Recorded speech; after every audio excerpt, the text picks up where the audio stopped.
Mob Psycho 100, Episode 9, Claw, 7th Division.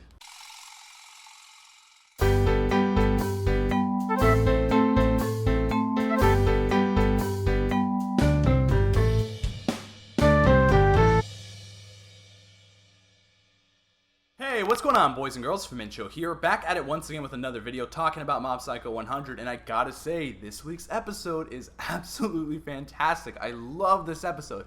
Not as crazy, not as over the top as the last week's episode, but just definitely a lot of great character development here or there, and world building, and the brand new characters, so many new characters to talk about. And my favorite part about this episode was actually the introduction to Claw. Like, Claw is fantastic. I love evil organizations that are shrouded in mystery. It's like a common thing that happens in shonen series where they're talking about like the Akatsuki in Naruto, Espada and Bleach, some of the crews in One Piece. Like, I love that. It's so kind of cliche, but it's just necessary at this point. Like, it just works so well, and Claw is absolutely fantastic. I just love the way these characters look. I cannot wait to see what their psychic abilities are. Like, I don't know all their names, unfortunately, but man, some of them were like wild looking. Like, their faces were like super long. I believe the leader was the one with the gas mask over his face. I think that was the leader. I can't quite remember, but just awesome. Like, I love that introduction to those characters and just kind of what they're trying to do. Like, just super cool. And plus the Awakening Lab too, being introduced to those characters as well. We've seen them before, but really kind of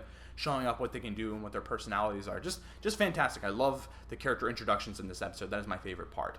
So after Koyama brought the kids to their hideout or whatever, to Claw's hideout, Tarada, I believe his name is Tarada, catches wind that he was defeated by Shigeo. Shigeo's just super OP, destroyed him. He had to bolt out with Ritsu. Tarada doesn't like this. He thinks that Koyama's a scrub, so he decides, like, I'm gonna go get this guy. Like, why didn't you grab him? Like, obviously he seems like he's powerful if he can defeat you, so I guess I have to go get this guy.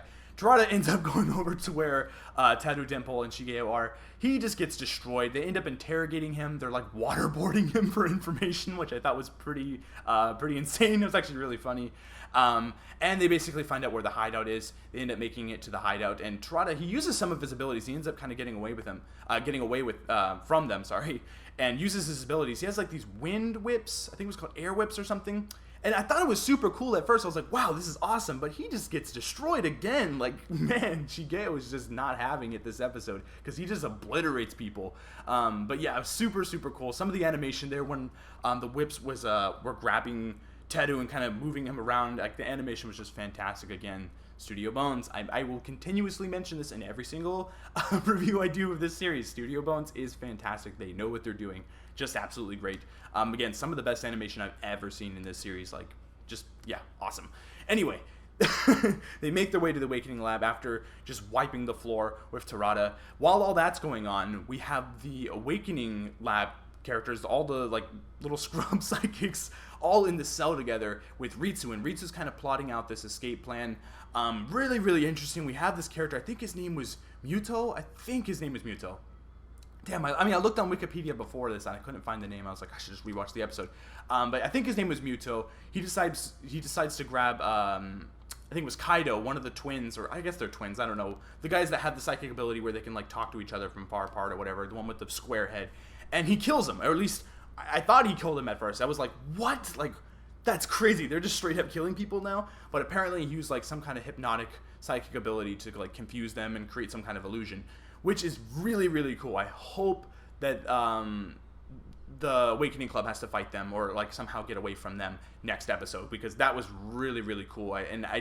The way they plotted it out, just like the storytelling wise, like writing wise, just fantastic. I love how he can communicate with his brother when he's far apart, and he knows that his brother's not dead. Like, I thought that was just super cool. Daichi's a really cool character. Kaito's a really cool character, and they're just so weird looking. Like, one of them looks like Steve from Minecraft, like has this block head. Like, just what? Like, so crazy. I love the mangaka 1's art style. Like, just over the top. Even Muto, the guy that used the confusion or whatever, like, that guy, he looks so wicked. Like, his face was like really long, he had a really weird voice. Just, I'm not even joking, like, the members of Claw are like some of the coolest looking characters I've seen in a while. Just so weird, but so cool. I absolutely love that. So they end up actually escaping. They kind of plot out this plan. Ritsu kind of uses them because he knows that they're weak. And Ritsu, you can tell he's kind of learning how to channel his own psychic abilities throughout this episode, especially towards the end when he takes out those guards like with ease, like just pushes them to the wall, like just destroys them. which is really, really cool. I think Ritsu's really starting to develop his powers and actually become a formidable foe to Claw. So that's cool. That's cool. Anyway, we have a lot of stuff happens in this episode. It's like it's a really good episode because of this. We have Shigeo and Teru, and Dimple, he possessed one of the guards' bodies, I believe. They're at the Awakening Lab. They're just taking out goon after goon. And while all this is happening, we have all the characters sitting at this meeting table, all the Claw members, and they're all talking, like, what's going on out there? We need to, like, do something. And then we have Koyama come back, and he's like, I need to take these guys out. Like, I need revenge. So he comes out. He's super angry. And literally, Shigeo just destroys him. He, like, floats him, like, levitates him with telepathy around the hallway and just starts slamming them, like, slamming him, making him bounce all over the walls. And it was insane. Now, one of my friends, he mentioned on Facebook, he was saying that, like, isn't it kind of weird that he just, like, destroys him so easily? Like, why didn't he do that in the alleyway? Like, I don't understand. Wasn't he at 100% then? Like, why does he find it so easy then? And I have to agree, that is one thing that I really didn't like about this episode. I mean, you can say that, yes, he was trying to fight back. You know, he didn't want to kill him. He didn't want to hurt him. He wanted to avoid the fight. And that's what Shigeo does. But still, like, you think at some point he would actually do that in the alleyway to protect his brother. I thought that was just a little bit weird, too. And honestly, like, it kind of detracts from the episode a bit.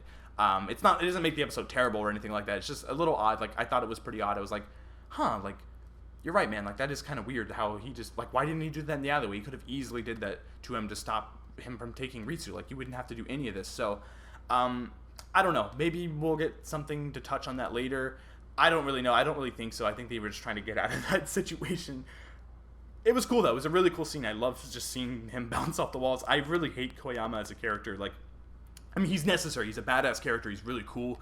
But, like, he needed to get his ass handed to him already. Like, get this guy out of here. He's done.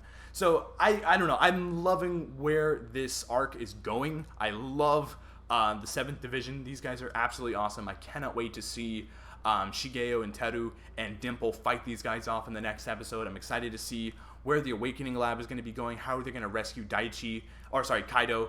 Just awesome. Like, I love, this is shonen right here. Like, this is absolute shonen.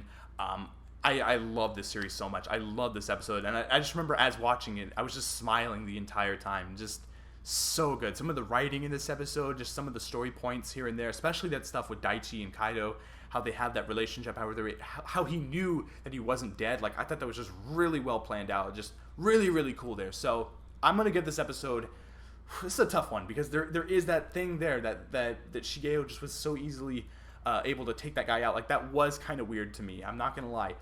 I don't know how much that takes away from the episode, though. I think I'm going to give the episode a solid, I would have given it a 9, but I think I'm going to give it an 8.5 out of 10. Again, some great animation, some fantastic character development and introductions to new characters. Claw is absolutely fantastic. The character design is unbelievable at some points. Like, literally, you have to, like, take a second glance. Like, what? Is that a real, oh, that's a character. Okay. Like, it's so weird. Like, I love it. Cannot wait to see next week's episode. I cannot wait to see more of what Claw is. What exactly are they trying to do? Like, I love this series right now. It is, like, at its peak, and I'm so excited to see what they do with the rest of this arc. I think there's going to be 12 episodes, so they really need to start kind of kicking it up. There's going to be some intense action. I know there is, and wow, like, man, it's hype. It's getting hype, boys. Comment down below. Give me your thoughts on this week's episode of Mob Psycho. Did you think it was kind of mad? Did you think it was awesome? What did you think of that scene where Shigeo just takes out Koyama like that? I mean, do you have an explanation for that? Was he just holding back the entire time in the alleyway? Let me know in the comments below. Give me your thoughts on the episode. And also, hit that like button if you enjoyed anything that I had to talk about today. I really appreciate it. And also, please be sure to subscribe for, of course, my weekly Mob Psycho 100 reviews, anime videos, gaming videos. I do all kinds of Nintendo stuff. I'm going to be reacting to that PlayStation meeting on the 7th with my good friend Phenom Sage. You can look forward to that. Just please be sure to hit the subscribe button. Again, I greatly appreciate it. And I appreciate everyone that has already subscribed to me. I have 155, I believe. You guys are awesome. You guys are absolutely awesome. And I am going to be doing shout-outs to all of you guys when I hit 200. So just be prepared for that. It's going to be intense. It's going to be a long video. So yeah, thank you very much for watching.